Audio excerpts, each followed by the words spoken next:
सकू आजी एक विचारू. भेंडी सकू आजी आपलीच आहे. विचार जे विचारायचं आहे. ए ढवळे, माझी नात कोण? श्रद्धा.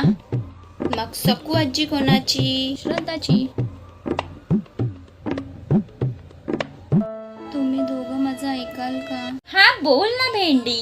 सकू आजी लोक एवढी वाईट का असतात? कोण तुका काय बोलला काय? भेंडी मला सांग ना, मी बघते त्याला.